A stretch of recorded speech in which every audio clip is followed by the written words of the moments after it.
Bienvenue sur Stratpol, nous sommes le samedi 16 août 2025, c'est notre bulletin numéro 251 et nous sommes à Troyes en Champagne. Effectivement, je suis venu en vacances visiter ma famille, donc c'est pour ça que je n'ai prévenu aucun d'entre vous et je m'en excuse, je vous prie de m'en excuser de ceux qui me proposent de faire des conférences. Là, il était uniquement question de visiter ma famille. Voilà, c'est ce que j'ai fait. Je reviendrai en revanche en automne et là, on pourra organiser des conférences. En attendant, eh bien, n'hésitez pas à aller en description de cette vidéo pour nous aider sur Tipeee, Patreon, Paypal, le canal Telegram payant. La conférence privée pour nos sponsors aura lieu mardi prochain, donc en fin de journée. Comme d'habitude, voilà, abonnez-vous également à notre partenaire Géopolitique Profonde. Alors l'avantage quand on repasse en France, c'est que je peux récupérer la version papier. Donc ça, c'est le numéro de l'été 2025. Donc lettre ouverte de Francis Lalanne, mondialisme avec Jean-Michel Vernochet, Pierre-Antoine Plaquevent évidemment pour le métapolitique européenne, et puis Laurent Ozon qu'on aime bien, Laurent Braillard, Sylvain Ferreira et Franck Pengam sur les placements. Voilà, que des sujets d'actualité, donc ne manquez pas de vous y abonner. Ce qui m'a plu cette semaine, évidemment, c'est la fête nationale, le 15 août. Je rappelle que depuis notre bon roi Louis XIII, eh bien, le 15 août est la fête nationale. Alors évidemment, ça a été aboli par la terreur révolutionnaire, ça a été remis par la Restauration en 1815 et c'est important, et c'est pour ça que je voulais également en parler, ça a été de nouveau aboli par la monarchie de Juillet. Et oui, monarchie ne signifie pas forcément conservatisme. À la monarchie de Juillet, d'ailleurs, Louis-Philippe était le fils de Philippe Égalité, un des assassins du roi Louis XVI. Donc voilà, enfin ça n'empêche que, évidemment, dans nos cœurs de Français, nous savons que le 15 août est notre fête nationale. Alors je cherche un compromis avec l'héritage révolutionnaire et donc je propose de conserver le 14 juillet comme fête de l'armée, mais le 14 juillet 1790 qui est la fête de la Fédération, pas le massacre de la Bastille qui préfigure les génocides vendéens, les massacres à Lyon et dans toute la France organisés par la gauche bourgeoise au moment où elle prend le pouvoir dans notre pays. Mais passons maintenant aux nouvelles économiques et avant tout, n'oubliez pas que nous vous proposons toute une série de services pour pouvoir investir en Russie, y venir, ouvrir un compte et des tas d'autres services. Donc allez voir en description de cette vidéo si cela vous intéresse. Vous êtes très nombreux à être intéressés. Là, je vois les arrivées donc, de nombreux d'entre vous pour le mois d'août, pour le mois de septembre et pour les mois qui viennent. Donc ça, c'est très encourageant. Et puis c'est un moyen aussi après de témoigner de ce qui se passe réellement en Russie, de la puissance économique qu'est devenue la Russie. Économie donc, et le Bitcoin continue à battre des records. Donc au niveau de la capitalisation des actifs dans le monde, eh bien, il a dépassé Google et comme le disait Laurent Nicolas, et effectivement ça devrait devenir un moyen de non seulement d'épargne, non seulement d'investissement, mais également de commerce international grâce au Bitcoin qui est incontrôlable en fait par aucun des pays actuels, des régimes actuels, donc très compliqué de mettre des sanctions. Et je rappelle que le Bitcoin est légalisé pour les transferts internationaux à l'intérieur de la Russie. Donc là aussi, on voit que la Russie a toujours, dans ces domaines-là, un temps d'avance sur la numérisation, sur la digitalisation.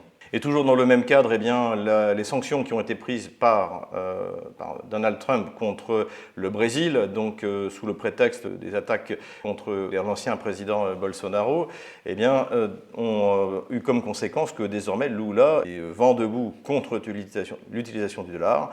Et finalement, le Brésil devient un des moteurs pour créer un système de paiement international qui soit totalement indépendant. Donc ce n'est pas forcément une bonne idée qu'a eu Trump de s'en prendre à Lula. Rappelons également que c'est l'ancienne présidente du parti de Lula, donc qui était également présidente du Brésil, qui est à la tête de la Banque des BRICS, Madame Rousseff. Donc tout ça, évidemment, complique la position de Donald Trump, et encore une fois, et c'est peut-être aussi une des raisons pour lesquelles on a eu cette rencontre avec Vladimir Poutine, si jamais Donald Trump veut sauver le dollar comme monnaie internationale, il faut qu'il abandonne tout ce qui est extraterritorialité judiciaire, sanctions, etc. etc. C'est le seul moyen aujourd'hui de sauver le dollar. La menace, évidemment, ne fonctionnera pas. On le voit bien avec le Brésil, mais ce sera exactement la même chose avec l'Afrique du Sud, qui est plus faible économiquement, et encore moins avec les grandes puissances des BRICS que sont l'Inde, la Russie, et encore moins la Chine. Politico-diplomatique maintenant, alors évidemment le grand événement c'est la rencontre, c'est sans doute l'événement de l'année, peut-être même plus que ça, un événement qui va recomposer les relations internationales. On va voir ce que ça va donner. Donc cette rencontre qui a eu lieu en Alaska entre Vladimir Poutine et Trump. Alors pourquoi en Alaska? Tout le monde, comme personne n'avait rien à dire avant cette rencontre, tout le monde a glosé. Je regardais un peu là, les chaînes de télévision françaises. D'ailleurs, chaîne d'info, c'est nullissime. LCI, BFM TV, CNews.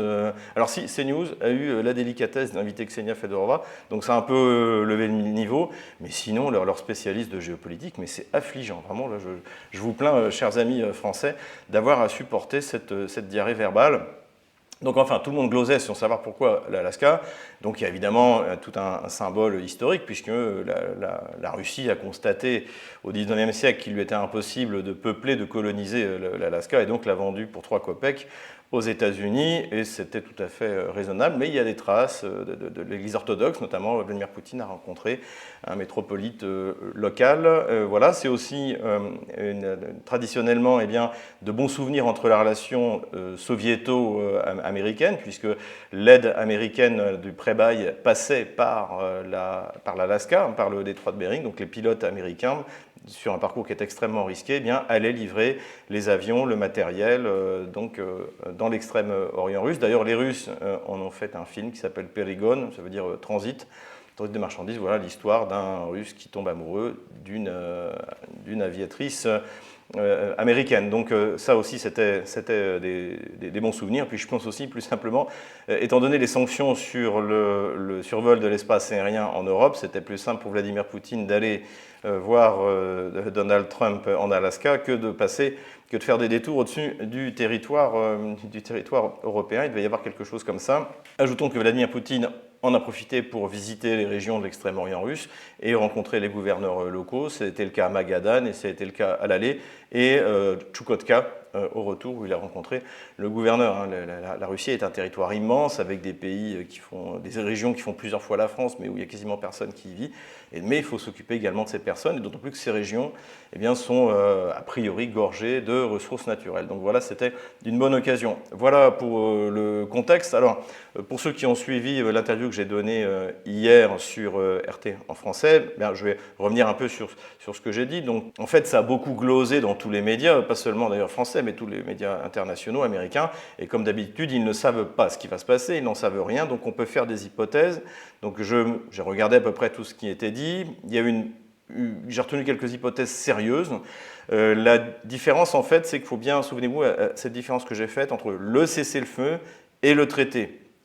C'est pas la même chose. Et dans le Wall Street Journal, l'hypothèse avait été donnée que la Russie pourrait accepter un cessez-le-feu en faisant une concession.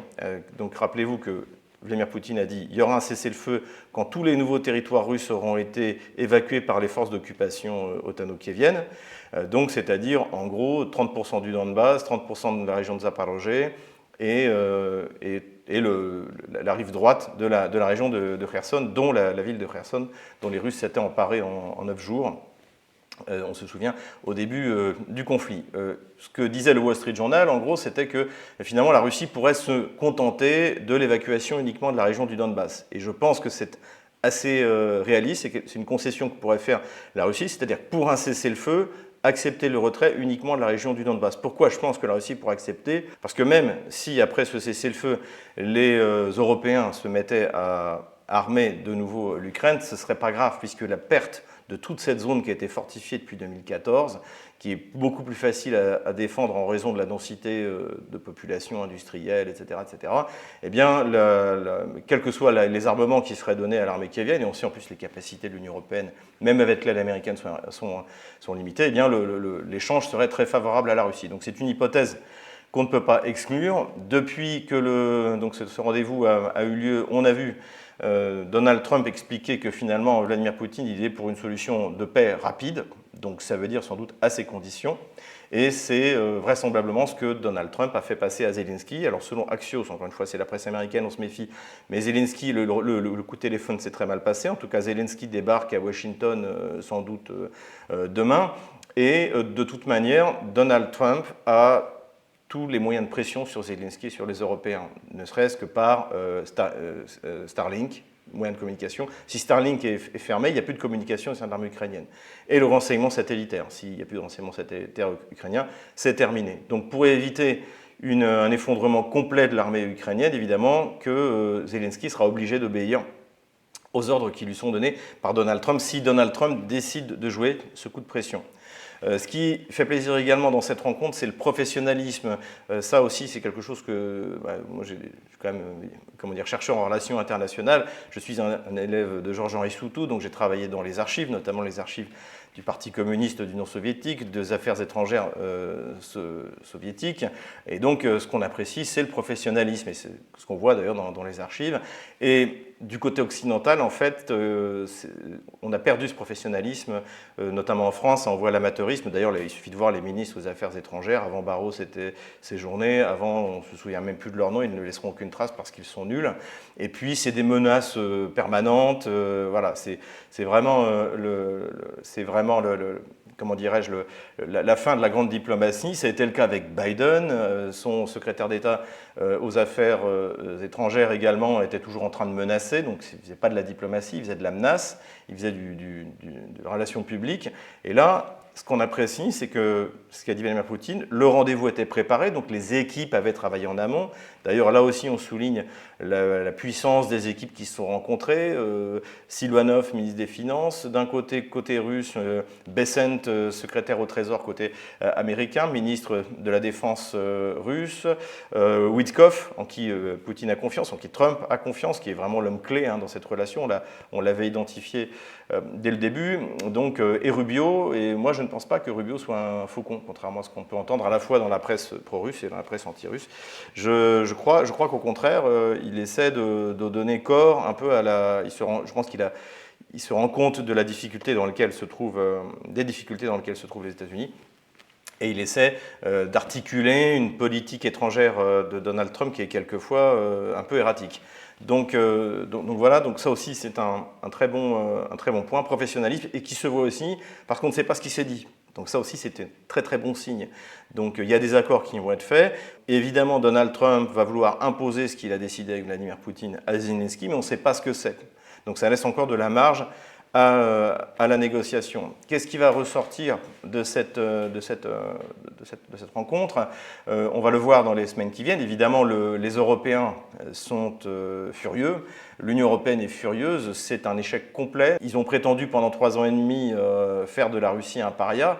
En fait, la Russie n'a jamais été un paria grâce aux BRICS, grâce à son influence sur tous les continents de la planète, à l'exception de l'Europe. Mais on a au contraire, là maintenant, une Union européenne qui est véritable paria, qui est seule dans son coin, avec les États principaux qui financent l'Union européenne, la France, l'Allemagne et un peu moins l'Italie, mais qui sont également complètement mis sur la touche, qui ne décident de rien. Et à côté de ça, on a au contraire, finalement, ce qui apparaît avec cette rencontre entre Poutine et Donald Trump, c'est une espèce de coalition conservatrice. D'ailleurs, on a vu à quel point cette rencontre a été extrêmement bien accueillie par Viktor Orban, qui souligne qu'enfin, les deux grands, comme à l'époque de la guerre froide, les deux grands sont de nouveau en train de se mettre d'accord. Et d'ailleurs, c'est le sens du sweatshirt que porte Sergueï Lavrov, qui a fait beaucoup parler dans les médias, où c'est marqué CCCP, comme il dit sur LCI. En fait, ça veut dire SSSR, Sovietsky Soyuz, URSS. Donc, je pense que c'est ça, en fait, que voulait signifier Lavrov, qui ne l'a pas porté par hasard, c'est qu'on revient de nouveau à des conversations bilatérales entre les grandes puissances. Alors évidemment, le monde a changé par rapport à la guerre froide, parce qu'aujourd'hui, la première économie, c'est la Chine, l'Inde n'est pas loin derrière. Donc finalement, je pense qu'à terme, on aura des rendez-vous à la fois au niveau bilatéral entre ces 4 grandes puissances, et en même temps, même, pourquoi pas, des rendez-vous à 4. Et ça, évidemment, ça va complètement réordonner le fonctionnement du monde. Ce dont on s'aperçoit également, c'est donc l'absence de l'Union européenne, sa faiblesse, elle ne représente rien.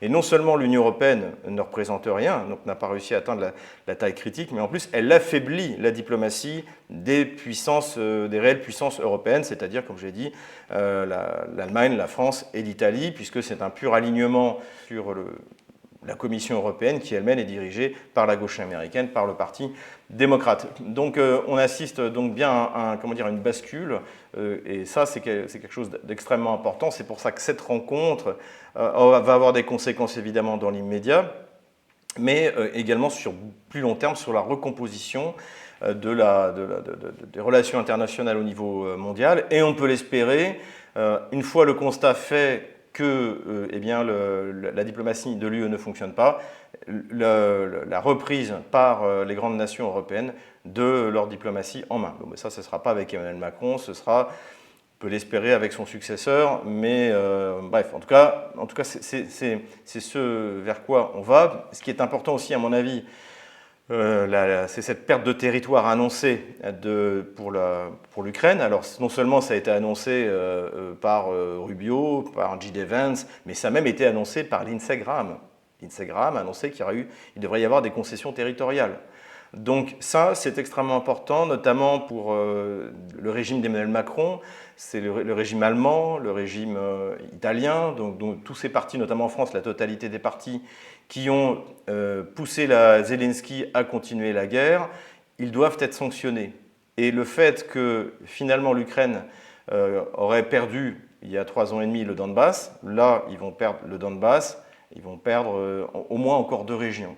Donc c'est le sens d'ailleurs de ma vidéo, donc Brennus, pour une petite note historique, Brennus est un chef gaulois qui, au début du IVe siècle avant Jésus-Christ, a pris Rome, et donc les patriciens romains ont dit, bon bah d'accord, on est prêt à payer pour que vous partiez, et donc 1000 livres d'or. Donc les Gaulois ont mis une grande balance dans la place centrale, et ils ont mis des poids, et les poids étaient truqués, ils étaient plus lourds que ce qui était marqué dessus.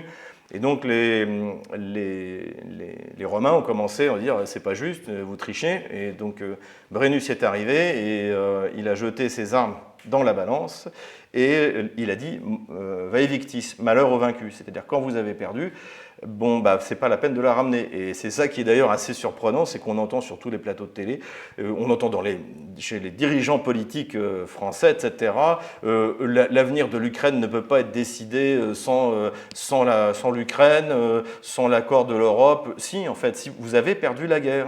Vous avez perdu la guerre. Donc vae victis, et vous feriez mieux d'accepter là tout de suite les 5 régions que demande Vladimir Poutine en comprenant la Crimée, parce que sinon vous allez encore perdre 1 ou 2.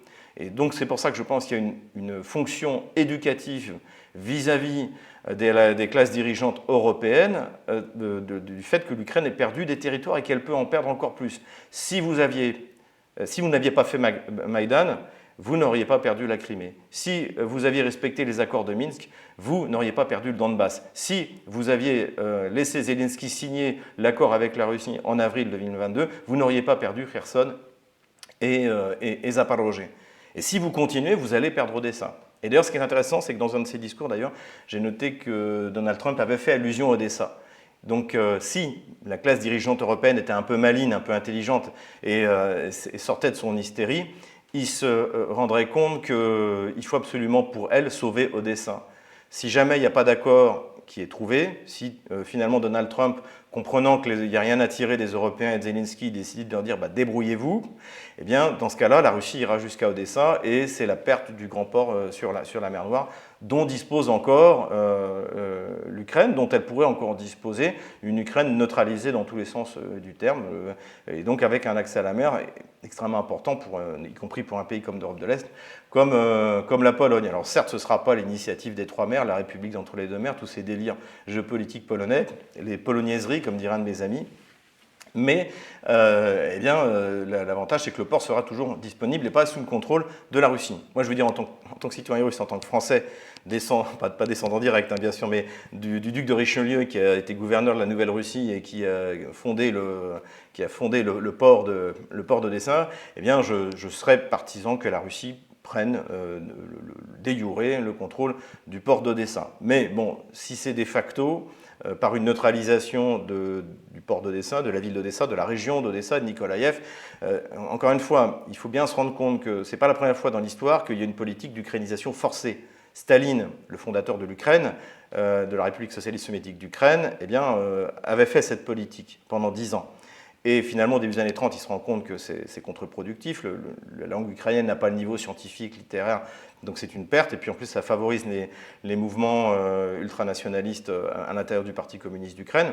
Donc il met fin à l'expérience, et immédiatement la langue russe reprend la place qui était la sienne auparavant. Donc encore une fois, la Russie peut contrôler Kharkov, Nikolaïev et Odessa, Kryvyi Rog, sans forcément y envoyer son armée, parce que ce sont des villes russes. Encore une fois, sur les 10 grandes villes ukrainiennes, c'est l'Empire russe qui les a toutes fondées, en dehors de Kiev, qui date de la fameuse Rousse de Kiev, et encore, avant que l'Empire russe arrive et en fasse une ville indigne de ce nom, sous les Polonais, c'était un bouge. Et Lvov, ça c'est quelque chose à part, et d'ailleurs la beauté de la ville, on doit beaucoup aux Autrichiens. Mais pour le reste, toutes ces grandes villes, toute cette industrie, ce sont les Russes, et ensuite les Soviétiques qui l'ont fondée. Il faut bien la mettre, il faut bien s'en rendre compte. Donc encore une fois, le temps long joue pour la Russie dans ce domaine-là.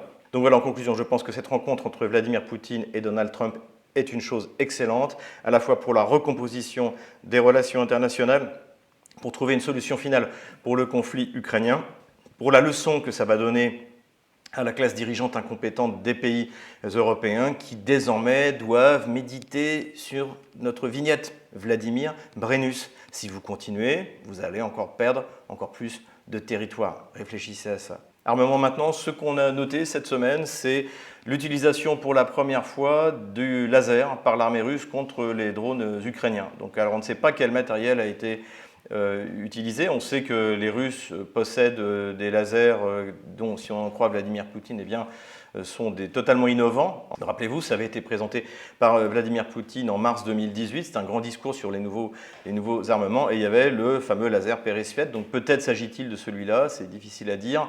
Là, visiblement, la portée n'est pas très longue. On parle de 2,5 km. Le Peresviet, en principe, il était donné pour même pouvoir en cas de beau temps, taper jusqu'à un satellite. Donc on ne sait pas ce que c'est, mais en tout cas, ça a été testé. Et visiblement, ça marche pas trop mal. Dans ce discours de mars 2018, Vladimir Poutine avait également annoncé la production en masse, en série, des armes hypersoniques, et également du Burevestnik, donc qui est un missile de croisière à propulsion nucléaire, c'est-à-dire qu'il peut rester dans l'air pendant des mois. Et donc évidemment, c'était à la fois important par rapport à la capacité de dissuasion, et également par le fait que c'est peut-être une solution d'avenir pour la propulsion des aéronefs, c'est-à-dire la propulsion nucléaire, notamment dans le cadre de la conquête spatiale. Et donc là, d'après les sources, alors c'est des sources, la presse américaine, eh bien, les Russes s'apprêteraient à refaire des tests avec le Burevestnik. Donc à voir, c'est quelque chose d'important. Et on se souvient également que parmi les armes qu'avait annoncées en mars 2018, donc Vladimir Poutine, il y avait le Poséidon, donc qui était un drone sous-marin, pareil à alimentation nucléaire, qui lui permettait d'amener une bombe nucléaire au large de pays ennemis. Et c'était un moyen de contourner le nouveau bouclier antimissile que voulait mettre en place George Bush Jr. C'est pour ça qu'il était sorti du traité sur l'interdiction des systèmes, des missiles antimissiles. Toutes ces nouvelles technologies, comprises les Russes, eh bien, c'est pour contourner ces systèmes antimissiles. Alors, visiblement, Donald Trump a décidé, lui, de revenir encore sur un système antimissile pour protéger les États-Unis, donc qui s'appelle le Dôme doré, et visiblement, le projet sur les rails, est-ce qu'il pourra être financé? J'ai quand même quelques doutes. Enfin, à suivre donc, on suivra ça pour vous, évidemment. D'autant plus que, alors ça pourrait peut-être marcher contre des pays avec des technologies limitées, mais face aux missiles hypersoniques russes, on ne voit pas comment aucun bouclier pourrait fonctionner. Empire du mensonge maintenant, et nous allons cette semaine pouvoir analyser les dernières révélations du grand architecte à Alain Bauer. Le grand architecte m'interpelle. Il est la balance qui pèse mes actes et les juge. Donc Alain Bauer a donné de nouveau une interview sur LCI qu'il faut étudier parce que finalement il donne tous les narratifs qui sont répétés en boucle dans tous les médias français. Donc on va les analyser un par un et voir à quel point c'est du grand n'importe quoi. Le premier narratif, c'est sur le changement de doctrine nucléaire. Mais surtout, elle vient de décider de mettre en place la même doctrine que les États-Unis et la Russie, c'est-à-dire l'attaque nucléaire préventive en cas de menace imminente. Donc ce que dit Bauer, c'est que la Chine a adopté la nouvelle stratégie nucléaire, comme les Russes et les Américains, de frappe préventive. Alors, il ne connaît absolument pas la doctrine nucléaire, ni russe, ni américaine. Il n'y a pas de frappe préventive. Vladimir Poutine, nous l'avons souvent dit, l'a confirmé il y a 1 an et demi à Valdai, bientôt 2 ans d'ailleurs, vis-à-vis de Karaganov, qui est un des principaux conseillers donc, en matière de dissuasion nucléaire, et qui, lui, était partisan de frappe préventive. Et donc Vladimir Poutine lui a dit non. Il l'a précisé, il l'a dit clairement. Donc ça, c'est une première chose. Du côté américain, effectivement, déjà à l'époque de Rumsfeld, il y avait l'idée de frapper de manière préventive avec des petites bombes nucléaires d'1 kilotonne, mais il n'y a jamais eu de suite. Sa sœur, c'est-à-dire le chef des troupes de l'OTAN en Europe en 2020, qui s'appelait Todd Walters, ça aussi on en a plusieurs fois parlé, c'est dans mon bouquin sur Ukraine, pourquoi la Russie a gagné, avait parlé de frappe préventive nucléaire, qu'il était favorable à l'utilisation plus flexible, plus souple de l'emploi de l'arme nucléaire, notamment en cas de frappe préventive. Mais là, c'est pareil, il a dit ça devant le Sénat américain, mais il n'y a pas eu officiellement de modification de la doctrine américaine. Et en ce qui concerne la Chine, j'ai vérifié auprès de l'excellent Laurent Michelon, il n'y a pas eu de changement de doctrine. Donc il raconte absolument n'importe quoi. L'autre bobard qu'Alain Bauer a entendu du grand architecte, c'est qu'il y aurait désormais une différence entre le nucléaire tactique et le nucléaire stratégique. L'arme nucléaire stratégique était faite pour ne pas être utilisée. L'arme nucléaire tactique, elle est faite pour gérer un conflit qui dure trop longtemps, qui consomme trop de monde ou qui met en péril des intérêts qui ne sont pas vitaux mais qui sont importants. Et la Russie n'a jamais manqué de rappeler que les États-Unis et l'OTAN ayant des armes nucléaires tactiques, il n'y a pas de raison que la Russie n'en déploie pas, ce qu'elle a annoncé qu'elle faisait vers la Biélorussie et vers Kaliningrad. Ça, c'est quelque chose qui existait au début de l'ère nucléaire militaire. C'est-à-dire que pour les Américains, comme pour les Soviétiques, qui ont été les premiers à s'en occuper, et également pour les Français, on imaginait qu'il y a un nucléaire du champ de bataille, donc qui serait tactique, dans ce sens-là, et qui permettrait de détruire les grands déploiements de chars soviétiques ou américains, selon du côté que vous trouviez. Donc l'arme nucléaire tactique, c'était à la fois une notion d'emploi, donc on l'utilise contre des forces armées, non pas contre des objectifs civils ou stratégiques. Et la deuxième chose, c'était la puissance de l'explosion, puisqu'on est passé de la bombe A à la bombe H, thermonucléaire. Et là, on est passé à la mégatonne. Mais malgré tout, le nucléaire tactique, ça reste ce qu'on a eu à Hiroshima, c'est-à-dire plusieurs dizaines de kilotonnes. Donc quoi qu'il arrive, c'est une escalade nucléaire que personne ne peut pouvoir prétendre contrôler. La réalité donc, c'est que cette différence entre le nucléaire tactique et le nucléaire stratégique, eh bien, elle n'existe pas. Une fois que l'un des belligérants commence à utiliser l'arme nucléaire, c'est une escalade incontrôlable. Tout le monde est d'accord avec ça, donc visiblement, le grand architecte, lui, ne l'a pas expliqué correctement à Alain Bauer. Ce que la France avait prévu dans sa doctrine nucléaire, quand elle a mis fin finalement à l'utilisation de son arme nucléaire tactique terrestre, c'est-à-dire les Plutons et les Hadès, c'est-à-dire qu'on pourrait utiliser une arme nucléaire donc de petite puissance pour relancer un ultime avertissement. Et donc, c'est-à-dire, et à la limite, même pas sur une cible ennemie, mais par exemple, la France, pour montrer qu'elle est déterminée à utiliser l'arme nucléaire si quelqu'un veut franchir le Rhin, eh bien, elle va tirer un missile nucléaire. Alors, on en a encore l'équivalent d'un missile tactique, la SMP, qui peut être porté par les rafales nucléaires. Elle va tirer au milieu de l'océan un missile nucléaire pour montrer qu'elle est déterminée, l'ultime avertissement. Ça encore, ça a de la rationalité. Mais si la France se met tout d'un coup à utiliser l'arme nucléaire contre un pays nucléaire en disant non, mais c'est tactique, on s'arrête là, non. À partir du moment où il y aura un missile nucléaire tiré, c'est l'escalade, parce qu'en plus, les adversaires vont utiliser leurs armes nucléaires pour essayer de détruire les sites de lancement des armes nucléaires adverses. Donc il raconte n'importe quoi sur la dissuasion nucléaire. Visiblement, il n'y connaît rien.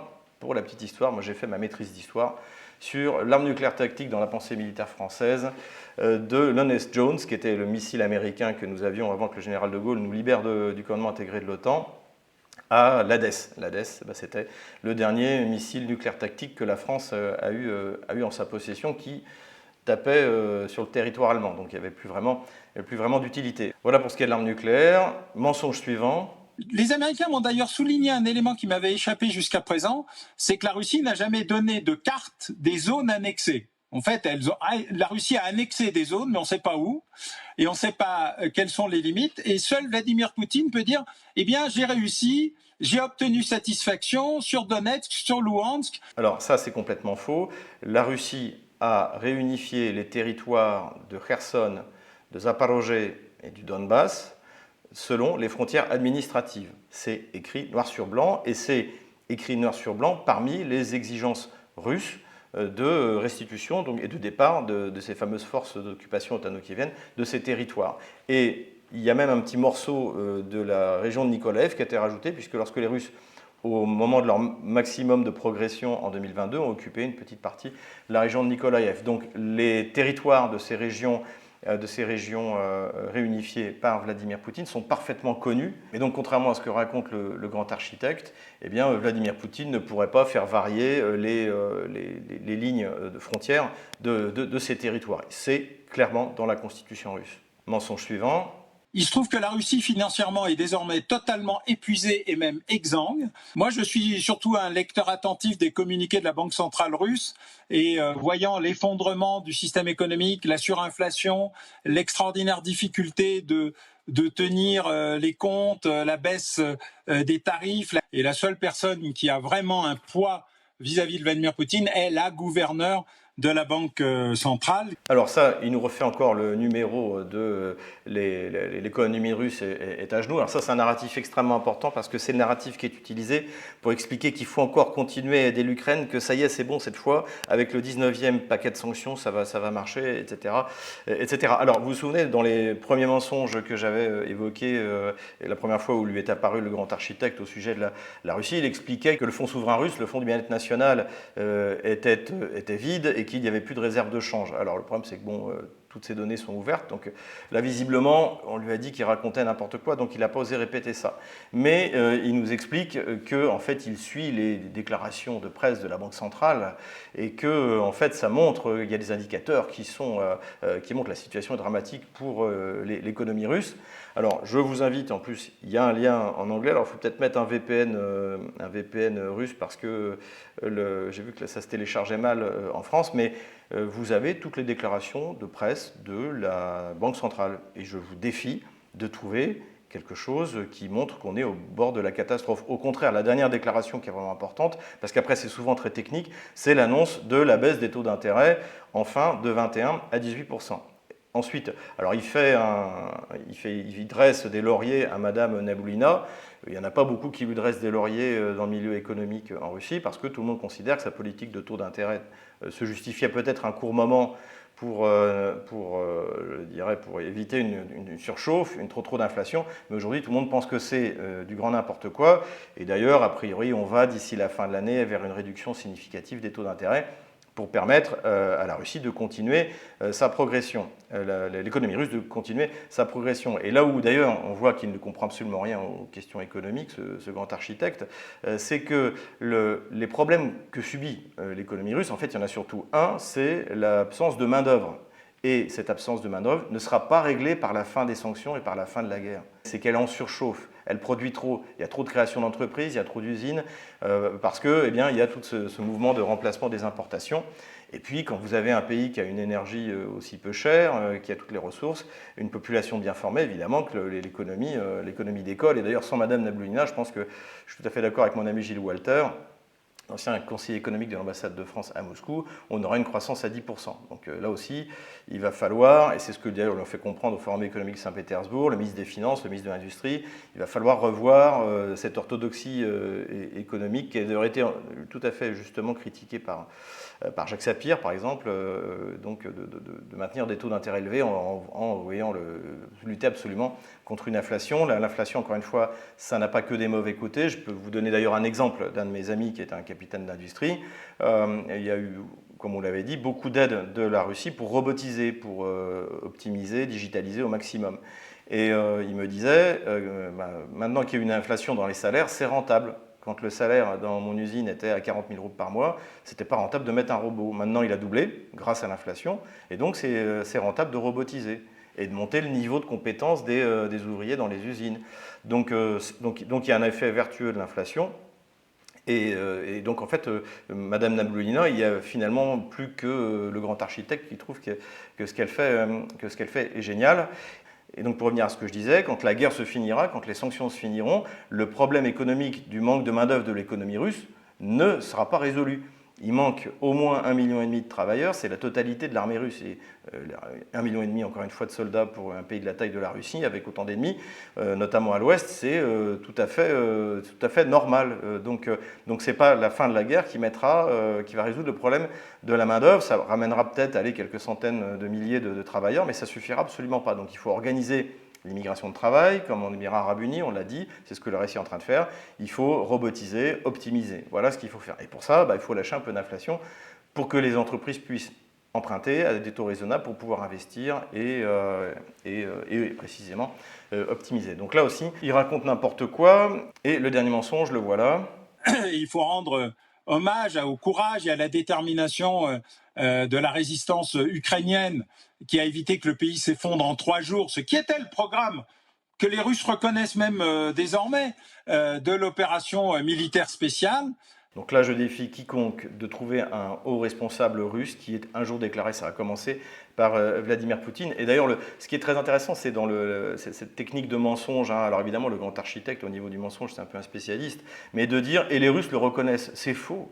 Jamais les Russes ne l'ont reconnu. Il ment, mais vraiment, effrontément, c'est assez estomacant. Jamais je serais capable de mentir comme le grand architecte. C'est pas possible. Il s'est fait avec tellement de spontanéité qu'on a presque envie de le croire. Sauf que là, c'est profondément faux. Enfin, la dernière chose qui m'a intéressé, c'est ça. Un accord que je qualifierais de cessez-le-feu à la coréenne. Vous savez qu'il n'y a jamais eu de paix entre les deux Corées. C'est une guerre qui a fait 3 millions de morts et qui a duré très longtemps. Donc vous vous souvenez, la solution coréenne, en fait, j'en ai souvent parlé, elle a été proposée au début 2023 déjà dans la presse américaine. C'était, je crois, le premier article était dans Politico et après ça a été repris régulièrement. Il y avait 2 concepts, donc une solution à la coréenne qui permettrait de geler le conflit sur la ligne de front actuelle. Donc on est toujours en guerre, donc on peut maintenir les sanctions. Et donc ça, c'était la solution rêvée de ceux qui se doutait que l'offensive magique ukrainienne de l'été 2023 ne fonctionnerait pas. Donc ça sort début 2023. Et à côté de ça, il y avait également un autre concept, c'était de dire on peut très bien faire rentrer l'Ukraine dans l'OTAN, même si elle n'a pas récupéré tous ses territoires, puisqu'en principe, pour rentrer dans une alliance, surtout militaire, il faut avoir la maîtrise de tous ces territoires. Sinon, ça veut dire qu'on entre immédiatement dans la guerre. Mais ceux qui étaient favorables à ça, donc on met en place d'un côté la solution coréenne, donc référence à la fin de la guerre de Corée, et en même temps,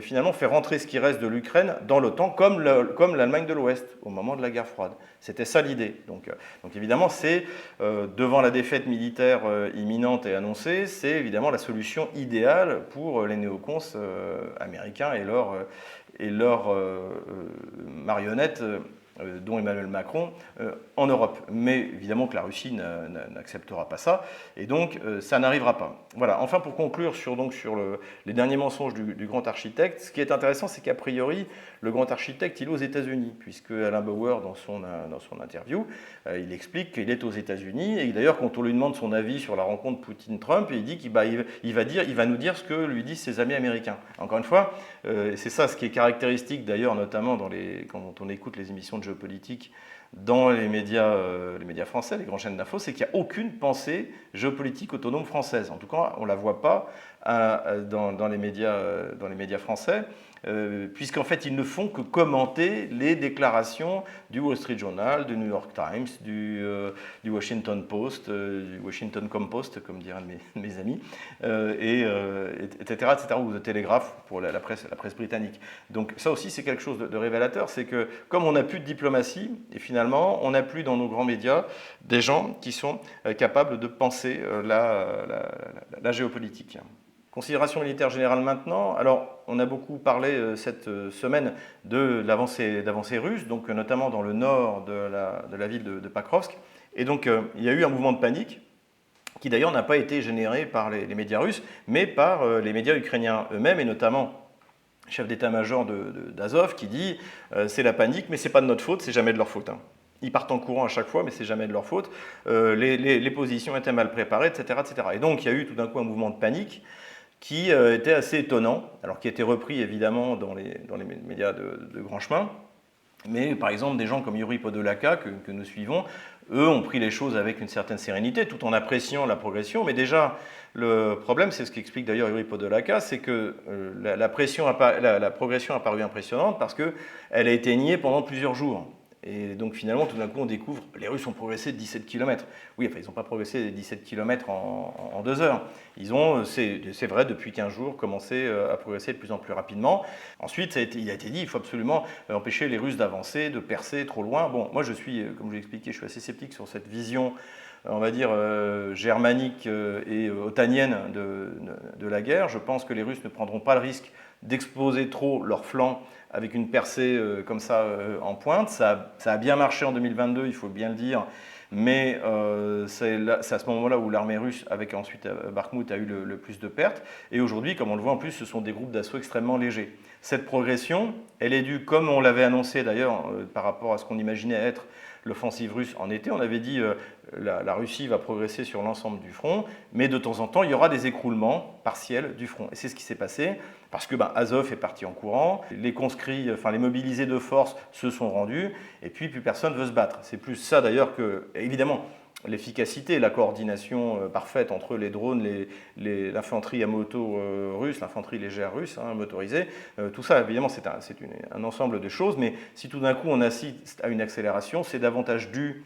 à l'usure de l'armée ukrainienne, et c'est d'ailleurs ce que recherche la Russie. La Russie est beaucoup moins à la recherche de conquête territoriale que de détruire le potentiel militaire otano-kievien. Donc voilà un peu mon analyse, et surtout il ne faut pas se fixer sur la région de Pakrovsk. Qu'est-ce qui s'est passé là? Eh bien immédiatement, Kiev a envoyé ses réserves parmi ses meilleures troupes qu'elle a prélevées à d'autres endroits du front. Et donc on a également observé une progression significative du front, plus au sud, dans la direction de la région de Dnepropetrovsk. Donc il ne faut pas considérer les morceaux du front éloignés de l'un de l'autre. Ce que nous fait l'état-major russe, c'est du Broussilov, 1916, encore une fois. Il faut prendre les 1000 km de front russe comme un ensemble, et finalement les Russes jouent avec les réserves ukrainiennes. Quand ils réussissent à attirer une bonne partie des réserves, ils attaquent ailleurs, et ça leur permet d'avancer sur l'ensemble de la ligne de front. C'est ce qu'on a analysé depuis le début, c'est ce que dit Sylvain Ferreira. Après, il peut y avoir effectivement un écroulement du front beaucoup plus large, et puis des espaces, encore une fois, opérationnels qui s'ouvriront pour la Russie, parce que l'arrière du Donbass était beaucoup moins bien protégé que la partie Est, mais malgré tout, les Russes vont avancer de manière très prudente, sans exposer leurs flancs, en consolidant avant d'avancer. On n'est pas dans ces grandes avancées de 2022, qui, encore une fois, rappelons-le, la plus grande avancée de toute la guerre otano-kievienne sur le territoire ukrainien, c'est 2022. C'est là que les Russes prennent jusqu'à 60 000 km² de territoire, qui font de la mer d'Azov une mer intérieure russe, qui font 100 km, qui traversent le Dniepr et qui prennent la ville de Kherson en 9 jours. Tout ça, évidemment, c'est quelque chose d'assez unique, et ça a eu lieu en 2022. Là, la progression sera beaucoup plus lente, mais là, encore une fois, le but est avant tout de destruction du potentiel militaire otano-kievien. Une des raisons également de l'effondrement partiel de ces morceaux du front, c'est la rencontre Vladimir Poutine-Donald Trump. Évidemment, j'avais comparé ça au discours du maréchal Pétain du 16 juin 1940, lorsqu'il annonce qu'il a demandé l'armistice au Führer, 1 million de prisonniers en une semaine. Là, c'est un peu pareil. Vous annoncez que vous allez négocier, qu'en gros, il y a une solution qui va être acceptée par la Russie et par les États-Unis, qui va être transmise à Zelensky. Si on abandonne les 30% du Donbass qui restent à l'Ukraine, pourquoi mourir ? Autant se mettre à l'abri, ça ne sert à rien, puisque de toute manière on va les abandonner. Donc évidemment, on peut imaginer l'effet délétère de la rencontre de Poutine-Trump sur le moral de ce qui reste de l'armée ukrainienne. Et c'est d'ailleurs le sens de l'article très intéressant de The Telegraph. Donc The Telegraph, c'est la presse anglaise, donc pas du tout ami du Kremlin, mais qui constate, notamment en interviewant un jeune homme qui fuit la mobilisation, c'est que plus personne ne veut y aller, personne n'y croit. Et il y a aussi un point qui m'a intéressé dans cet article, c'est qu'il y a la reconnaissance que la contre-offensive ukrainienne a été possible en l'automne 2022 grâce à la supériorité numérique. Donc c'est pour ça ceux qui disent que l'offensive russe visait à contrôler toute l'Ukraine, et était très mal organisée, etc. La Russie s'est emparée de 60 000 km² de territoire ukrainien en 2022 en attaquant à 1 contre 3. Et à la fin de l'année 2022, ils étaient à 1 contre 6, 1 contre 8. Et malgré tout, ils ont tenu. Donc évidemment que la démonstration de l'armée russe dès 2022 est tout simplement remarquable. Et petit à petit, comme je vous l'avais dit, tous ces médias mensonges vont être révélés, y compris la supériorité dans tous les domaines tactiques, stratégiques, opératives de l'armée russe. Vous pourrez finalement la lire dans tous ces médias-là. On a commencé, d'ailleurs, il y a des bons articles dans le Figaro, pas que, mais il y en a, qui sont en train de l'expliquer. Et enfin, dernière considération militaire générale, il n'y a pas de coordination entre ce qui se passe sur le front et la rencontre entre Vladimir Poutine et Donald Trump. Encore une fois, la séparation des pouvoirs entre le pouvoir de décision tactique sur le terrain et opératif des militaires et les décisions stratégiques prises par Vladimir Poutine est parfaite en ce qui concerne le conflit otano-kievien. C'est-à-dire que Vladimir Poutine laissera toujours ses militaires faire ce qu'il faut pour éviter le maximum de pertes et avancer de manière de plus en plus efficace, ou reculer, comme on l'a vu en 2022, de manière efficace et organisée, pour préserver les effectifs. Donc s'imaginer que Vladimir Poutine ait pu donner un ordre, allez-y, foncez, c'est le moment, je vais rencontrer Donald Trump, c'est du grand n'importe quoi. Ceux qui disent ça n'ont absolument pas compris la manière dont la Russie organise sa guerre depuis le début. Le militaire prend ses propres décisions du point de vue opératif et tactique. Poutine définit les objectifs stratégiques, et ça fonctionne bien. Et nous revoilà sur la carte des opérations militaires. Alors du côté des bombardements à la profondeur, on a frappé des deux côtés. Je souligne particulièrement en fait la volonté provocatrice, d'ailleurs qui a été soulignée, y compris par une représentante du Parlement américain, de provocation des frappes ukrainiennes, qui a délibérément frappé en plein centre-ville. On le voit sur ces images, frapper des véhicules civils en plein centre-ville, frapper sur des immeubles dans la ville de Rostov. Voilà. Mais tout ça n'a pas fonctionné puisque la Russie ne s'est pas laissée piéger. Il y a également un faux bombardement dans la ville de Soumy qui a été attribué aux forces russes, mais c'était une pure provocation otano-kievienne. En revanche, ce qu'on a appris par la communiqué de presse du FSB, c'est que les Russes ont réussi à détruire tout le potentiel de missiles longue portée du projet Sapsan qui avait été conçu en coopération avec l'Allemagne. Donc différents sites ont été détruits, donc tout ça a été largement documenté par le FSB. Donc ça met tout de même à l'abri la Russie de bombardements dans la profondeur avec des missiles, autre chose que évidemment des ULM chargés d'explosifs qui sont beaucoup moins efficaces. Donc ça c'est plutôt une bonne nouvelle, et ça prouve aussi que le renseignement russe fonctionne remarquablement bien. Du point de vue de la ligne de front, là on note que la contre-offensive ukrainienne dans la région de Soumy bat de l'aile. Visiblement, ce qu'on avait analysé, c'est-à-dire que les Russes laissaient approcher pour créer des sacs à feu et détruire le potentiel otano-kievien, c'est ce qui s'est passé. D'ailleurs, les Russes, si on en croit d'ailleurs les géolocalisations ukrainiennes, sont de nouveau rentrés dans le village de Konstantinovka à cet endroit-là. On continue sur la ligne de front plus à l'est et plus au sud. Donc les Russes consolident leur progression dans la direction de Krasny Liman, extrêmement important pour pouvoir encercler Slaviansk. Et là aussi, les nouvelles sont bonnes. La progression continue du côté de Seversk, mais j'attends d'avoir des renseignements un peu plus significatifs avant de modifier la ligne de front. Les Russes continuent à nettoyer le chaudron au sud de ce réservoir, du côté de Klebanbouk et Katarinovka. Donc là aussi, les troupes otano-kieviennes se sont laissées enfermer et vont être détruites ou capturées. De nouveau, incapacité de l'état-major otano-kievien d'organiser une retraite, même la plus élémentaire, même la plus simple possible. Une grosse défaillance, une fois de plus, des forces de l'OTAN. La plus grosse progression, évidemment, cette semaine, c'est celle qui a été dénoncée par les médias otano-kieviens. Et donc, voilà à quoi ça ressemble. Alors, évidemment, encore une fois, vous savez, moi, je ne vais pas du mètre carré par mètre carré. Là, on a une direction générale. Je pense que la semaine prochaine, on saura exactement à quoi s'en tenir. Donc, effectivement, c'est une progression qui paraît assez impressionnante. On est jusqu'à 12 km en avant, donc c'est pas rien. Et ça peut évidemment largement mettre en danger non seulement la ville de Pakrovsk, mais ça c'est quelque chose d'entendu, mais également l'approvisionnement vers Kramatorsk et ouvrir un espace opérationnel, on en avait parlé il y a quelques semaines, de permettre une avancée vers le nord et donc de ne pas avoir à donner un assaut frontal sur ces deux villes. Donc ça, ce serait extrêmement important. Donc les otano-kieviens ont annoncé qu'ils avaient contre-attaqué, qu'ils avaient coupé la pénétrante russe. A priori, c'est faux. Mais encore une fois, on le verra la semaine prochaine. Et ce qu'on observe surtout, c'est que là, les Russes prennent leur temps, consolident leur progression avant d'avancer davantage. Donc encore une fois, on n'aura pas une grande percée à la Bagration, juillet 1944. Les Russes ont également progressé plus au sud pour parfaire leur encerclement de Pakrovsk. Là aussi, c'est une idée de la progression, mais a priori, ça correspond à peu près à ça. Et ce qui voudrait dire que là, il serait temps d'évacuer la ville de Pakrovsk, mais comme on le sait, organiser à temps une évacuation d'une ville, pour l'instant, Kiev n'a jamais été capable de le faire.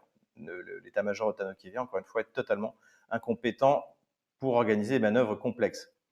Comme je vous le disais, il n'y a pas que dans cette zone que les Russes avancent, il y a une large avance dans la direction de Dnipropetrovsk, dans cette région qui pour l'instant appartient toujours à l'Ukraine. Donc comme on le voit, cette semaine, l'avancée a été significative.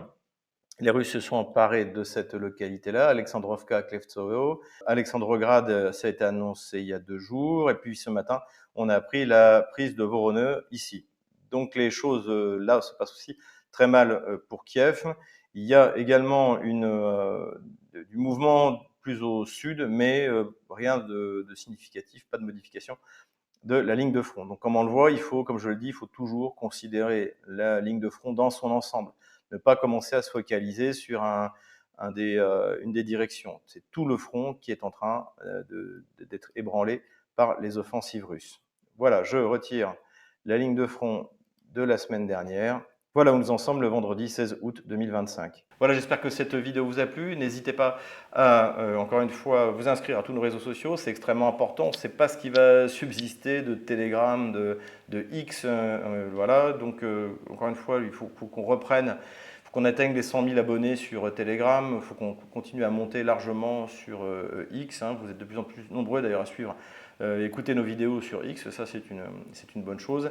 Il faut diversifier nos plateformes. Et c'est ce que nous allons faire. Et puis encore une fois, faites-nous un don, on en a besoin. On veut démarrer le mois de septembre sur les chapeaux de roue, donc on compte sur vous. Voilà. En tout cas, évidemment, que cette rencontre entre Donald Trump et Vladimir Poutine est un succès diplomatique éclatant pour les deux hommes, d'ailleurs, mais plus pour Vladimir Poutine. Sur le terrain, comme on le voit, eh bien, ça perce de partout. Économiquement, il ne faut pas écouter le grand architecte. Donc, courage, tenez bon, on les aura.